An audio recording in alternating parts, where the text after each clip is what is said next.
Hello everybody, how's everyone day? Ame Gakita desu. Alright, today we are going to talk about Nijisanji again. Well, the thing is, right, there is two allegations against Nijisanji at the moment. With one of the situation not only look bad on the company internal management, the other one even look bad for the company as a whole. So today, I sure you guys saw the title. You guys want to see me giving my own take about the situation on Nijisanji, the NDA that is questionable in many ways, as well as the off-Kai convention, which kind of like, what the hell is happening? So, I guess Nijisanji really love to give a lot of juicy news and drama every single time. Well, let's start. Anyway, for the first one, definitely, I think you guys will definitely know. I actually wanted to cover this a little bit earlier, but at the same time, I was like, how am I gonna give my take about this? Well, the thing is, right, there is actually two takes from me, which I will have to give one side of the story and the other side in a way. So based on what Vtuber Sayu, who anyone who know her very well as Zaion previously in Nijisanji, she had actually put up she had been like in the so-called redemption arc where a lot of people used to bash her and then realized that Nijisanji was the one actually that was putting out false allegation against her along the line, and now she is fighting back. She is now speaking out way more and more because Nijisanji dug the hole and they overlooked some situation, and now they are in this deep rabbit hole themselves. So sorry that I'm not feeling very good on my throat lately, but then again, so what actually happened was that based on Sayu so-called allegation for now, okay, I know she kind of put it out, but then we still haven't know every single thing, but I will give two take on that. Don't need to worry too much. The first situation is that apparently that she was given a contract to sign if she want to get graduate, and apparently that she was given only 3 hours to sign the whole deal. The Hill-san actually put up a video about talking about it, and he also have the clip showing that Sayu was the one talking about it. So I'll put up the link to his video so you guys can check it out yourself. But based on her allegation along the line is that Nijisanji tried to F her by forcing her to sign an NDA within 3 hours. Interestingly, that NDA, right, when confronted by the lawyer, was indication that it was Sayu was told not to sign the paper. The paper, which I believe will be an NDA, which I kind of want to know the full content on the NDA, but in a nutshell, is an NDA, and it's kind of been told that the tenants have to along the I'll give my take in a while. It's just that it had been so-called stated by Sayu-san that it is questionable. It had been stated by her lawyer also questionable, and that the funny thing is, right, the whole ordeal of forcing her to try to sign the paper as soon as possible, like within 3 hours, and then when she requests for a delay on timing, like she can't just sign out on the spot, like she want to have the document vetted by a lawyer first before she signed on it. And the funny thing is that right after the 3 hours was up and Sayu-san did not sign it, the company instead decided, we decided to give you another 3 more hours. We are such a kind company along the line. And when she was finally got the lawyer to take a look, she was also still advised not to sign the paper because it is still questionable apparently. So all in all, I would give two take to these two situations, because the final straw done by Nijisanji was to put up a smear campaign, a smear termination against Zaion at the time, and now Sayu-san, who was previously known as Zaion, has decided to spoke up. And now the thing is, right, that it's actually kind of like get me like very riled out first, but then again, I hope you guys can listen to the first take first, which I know a lot of people will be very mad, but then again, when you like in some company, right, I'm not sure is it all company or not, but in some company that I do know, it is not uncommon to have the employee who is leaving the company to sign a special document, which normally often more than not, right, it should be done at the contract itself, not after you want to get out of the company. So basically, when you sign a contract, right, most contract, if you sign a contract, you want to go and take a look yourself. If to clarify, most contract would indicate that if you wish to like leave the company or get terminated, there should be a clause or a line indicating such situation in that contract. Meaning to say that there is a very likely cases that if you get terminated or if you wish to leave the company, they not only indicate as some of the situation, often more than not, some company will add in a line in the contract indicating that you are either like not supposed to work in the same industry that you leave the company, or you are not supposed to work for a rival company along the line. That is often more than not in the contract in some cases. And often more than not, you really sign it once you leave. So once you leave, the contract still stay even if you're terminated, because if everything is stated in the contract itself, that's mean the company is covering all their bases.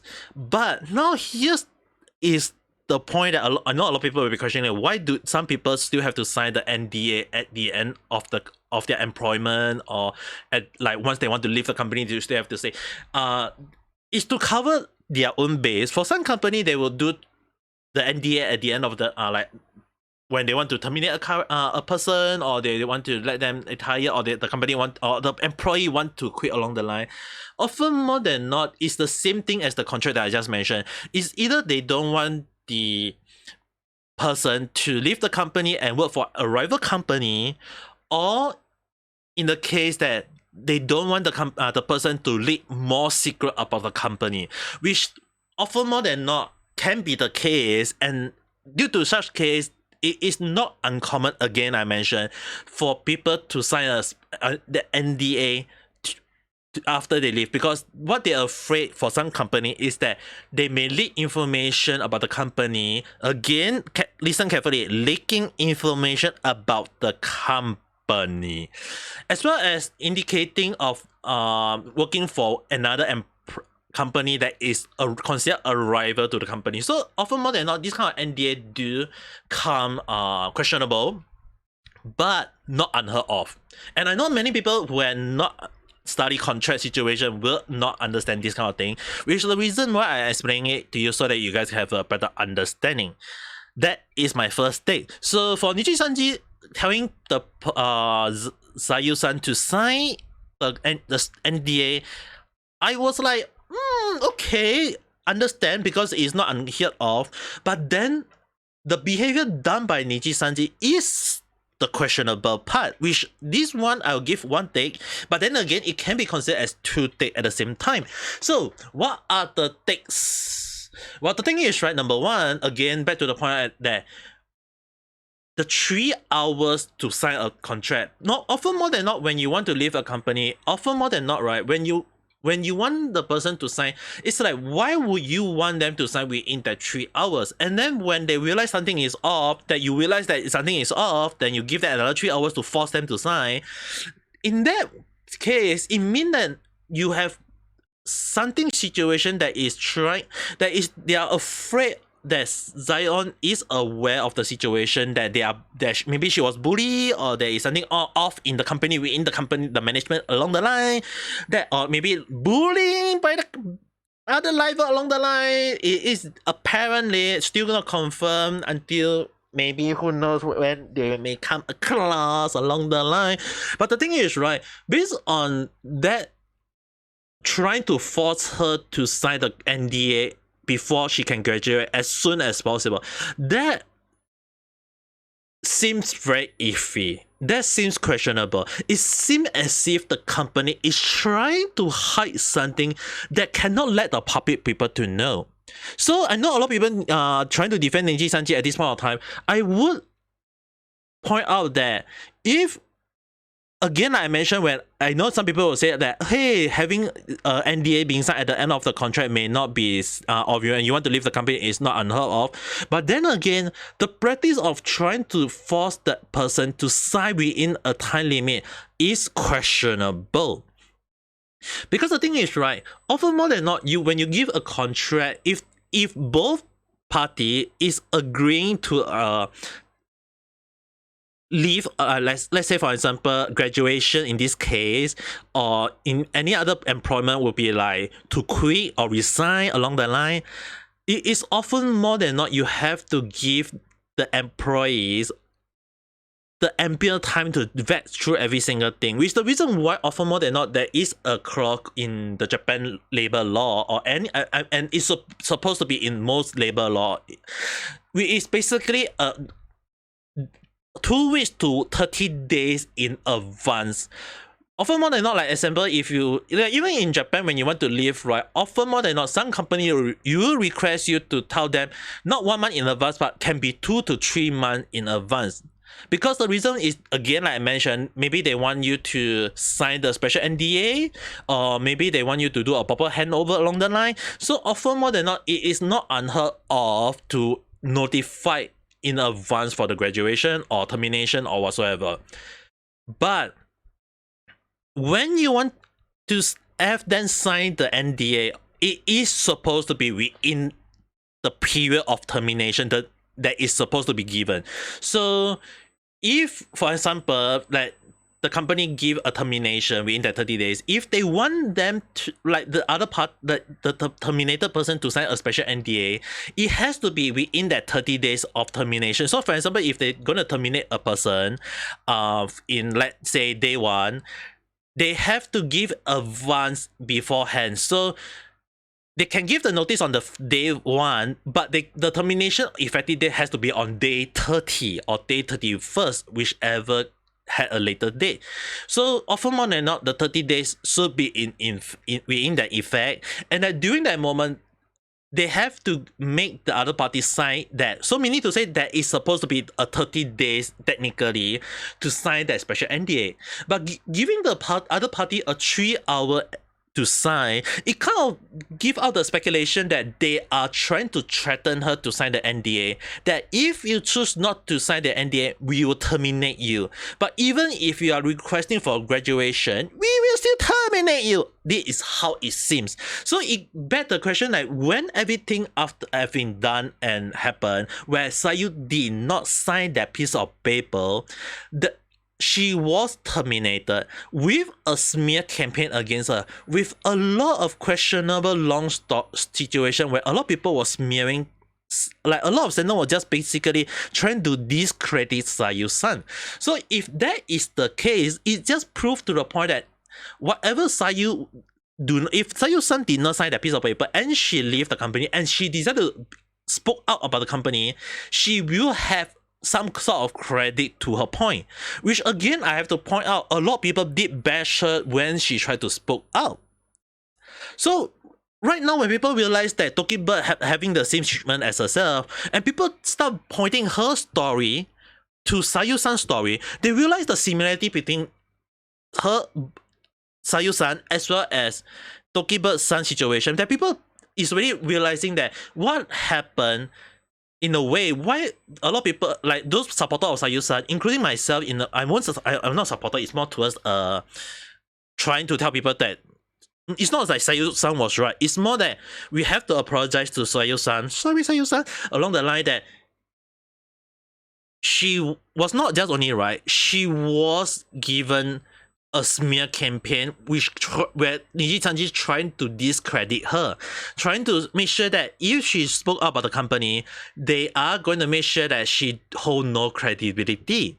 But then at this point of time, whatever she said had hold so much credit. When I did a little bit of digging, when I noticed her termination, when I noticed that something doesn't seem to add out, even though yes, she did quite a few questionable things, yes, she have done quite a few things on live stream that seem very iffy, but when you dig a little bit deeper and you realize something is wrong, you start again, like my situation what I did was I tried to be vocal about Nijisanji. It's not trying to defend Sayu-san. It's more towards something doesn't seem right. Nijisanji seems to be trying to cover something, and they are not even a cover company. They are any taller.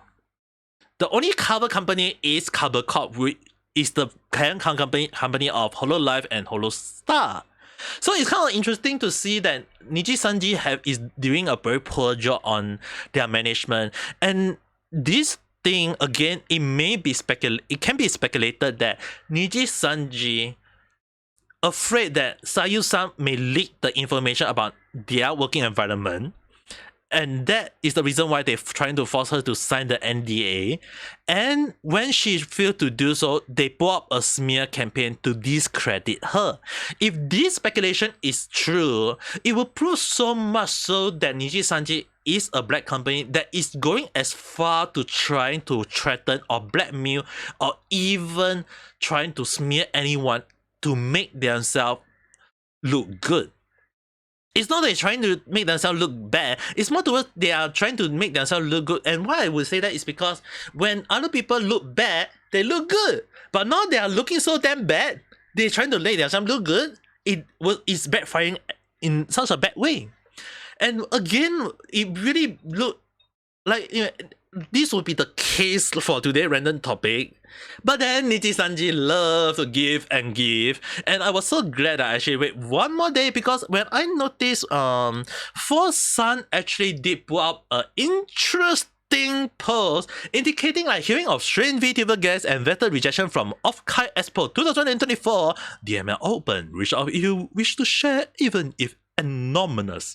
And the funny thing is, right, although I won't show the comment, that what I would say, what happened in the comment section, be it in the quote retweet or any other thing, I would say one interesting thing is that there is a war in there, alright? An interesting war between Nijisanji defender as well as people who are critical about Nijisanji.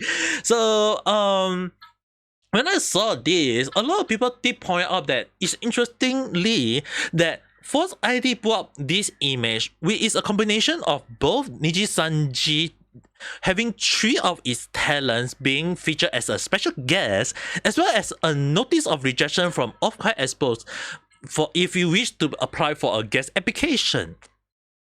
Now, this where things a little bit iffy. Okay. Again, this will be having a two-take situation, but then again, it will depend on how you guys look at it. Number one thing is that when you do apply for guest application, it has to be done not 1 month in advance, not 2 months in advance, but normally it can take up to half a month to a year in advance. Reason being is that often more than not, they have to like review the number of guests they have on hand, and there is also the case where they have to cater a place for them, or often more than not, they have to advertise that who will be appearing in these expos or event along the line. And when that actually happen, you will see something along the line of that they are being like people applying for such a thing like long in advance. So it's not unheard of.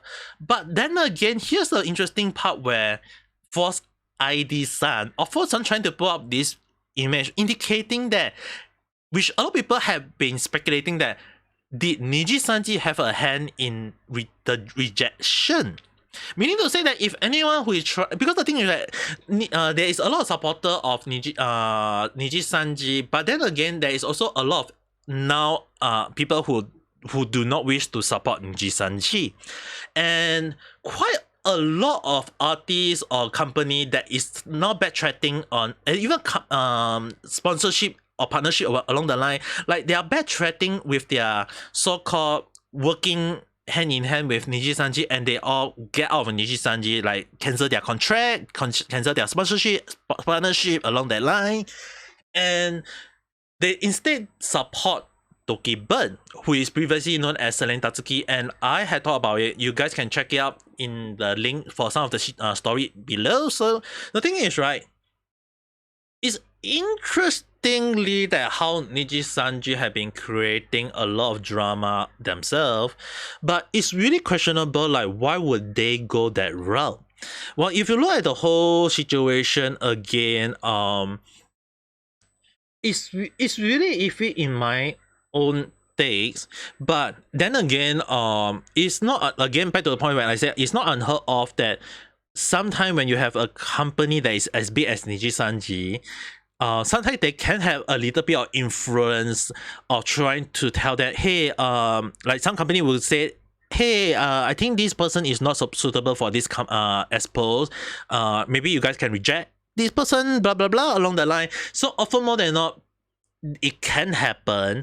And if that is the case, then Nijisanji would have some sort of hole within the event organization, and that is when people start speculating, people start thinking like, is it really true? Is that situation really true? Did Nijisanji trying to stop artists or Vtuber who is supposed to be a guest and they getting rejected by off-Kai Expo because they like, we don't like this person, they are anti Nijisanji. Oh, that guy is supporter of Vtuber, don't let him in, along the line. So it can happen, and if that is the case, did happen, then it will prove along the line that Nijisanji is holding some sort of power within the organizer. And it's actually interestingly that Off-Kai trying to throw everything out of the window, and again in a very poor decision. Although some people will take it as a win, the way they're trying to put it off does receive a huge backlash from. It will still so people who is supporting of Nijisanji trying now again like backtrack and trying to attack the Expo along the line. So basically what actually happened was that Off-Kai Expo put up a statement indicating that after thoughtful consideration, which interestingly, like, why after thoughtful? And then they trying to say that after thoughtful situation, they say along the line that, hey, actually it has been they put up a statement indicating that, hey, it was actually done in advance along the line. And so basically what happened is that the Nijisanji livers are now off the guest list because they say that they do not wish to have the environment to be very bad. So basically they're afraid of the fans starting to attack each other along the line, and they are afraid of that happening. So basically all the Nijisanji guests that was supposed to be featured now no longer featured. And it's actually interestingly that they advertised the talents for 2 weeks around, I think. So they have been featuring the talents, and then after that they go and backtrack and say, oh hey, they are not no longer in the guest list anymore, so you guys won't be seeing them. And a lot of people start bashing the company for saying that, hey, that's false advertising along the line. But they did say that they will be you can request for a refund along the line, which I guess is a good thing. But again, who are the one trying to bash them for false advertising? Is it a Nijisanji defender, or is it people who is trying to say that the company may maybe this kind of seems to be a little bit wrong timing, or were they trying to earn some money themselves but then realize that the situation with Nijisanji is still off-putting, that decided to just say, oh yeah, maybe we should hold back a little bit. Okay. So the thing is, right, it really did cause it still caused quite a lot of people to be mad. Some people take it a win because Nijisanji is not in the event, whereas some defender would really kind of be mad and saying that that is for advertising along the line. But hey, again, you can get your refunds. I don't think they need to worry about that. But again, it's back to the point that who is right, who is wrong. To me, again, I did feel that maybe Off-Kai Expo did put up the situation not in a good way. If it's just trying to indicate that they realize that the hellfire, I mean, like, they was thinking of the forest fire, hellfire, or whatever fire they would is still burning. The Nijisanji situation drama had been ongoing for so damn long, so it's actually interesting that the fire is still burning at this point of time. So I think they were still trying to test water, see whether is it enough, but then again they realized that it was too bad, so they decided to pull off. Is it a good thing or is it a bad thing? I can't give too much data. The only thing I would say that they did a poor job on trying to indicate this as like if they put this out before For Sun, then hey, they did a good thing. But they only did this after For Sun put out this thing. It's just proof to show that of Kai Expo, the organizer themselves, may not as so-called good as what we might think, because in my opinion, I know I'm not supposed to be bashing big company like this, but if they try to test water in the first place instead of trying to indicate that hey, we Nijisanji had done questionable thing, we do not wish to be in it. But because the thing is, right, they say they had done, they only say after thoughtful consideration. And the funny thing is, right, they really kind of really want, they backtrack and say that, oh hey, we actually want to remove them in the first place along that line. Yeah, we don't play that game, okay? So the thing is, right, it's just that they are also, as they are trying to so-called earn money from both sides of, in a way they're trying to add neutral along the line. But at this point of time, the fire is really still burning. I'm still amazed the fire is still burning, and the comment section is still again, I can't show it because it's really crazy. Like the fire was supposed to die down, and Nijisanji is not even making any noise at the moment. The level is not making any noise at the moment. Again, I did advise them that they better shut up, and I was so glad they shut up. But then again, the story about Nijisanji never died down, apparently. So drama always happen all the time along the line. So it's really questionable that this kind of situation is happening. And in a way, I know those people who will support Nijisanji, the rival, if they want to indicate as such, sucks to be them, because the company throw their talent under the bus. The company was the one that failed to protect their own talents, even causing some of them to go to almost take their own life along the line. So in a point, Khyo-san did talk more about this situation, so I would link up to his video as well, so you guys can check it out later on after this video. But the thing I will say again, I do agree with Khyo-san one state, is that the company Nijisanji had did this to themselves. If they had done a proper job and management in the first place, this sort of thing would not have happened.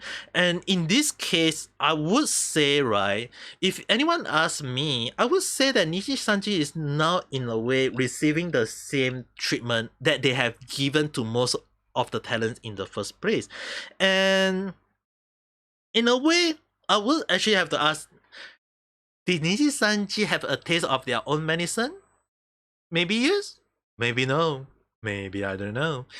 But if you do know, write in the comment section, what do you guys think about the situation about Nijisanji? Number one, did the NDA question number contract seems iffy on their end? Or was the talent being pulled out of the Expo a good thing or a bad thing? I don't know. I mean, like, you guys will write in the comment below, and maybe we can discuss it further.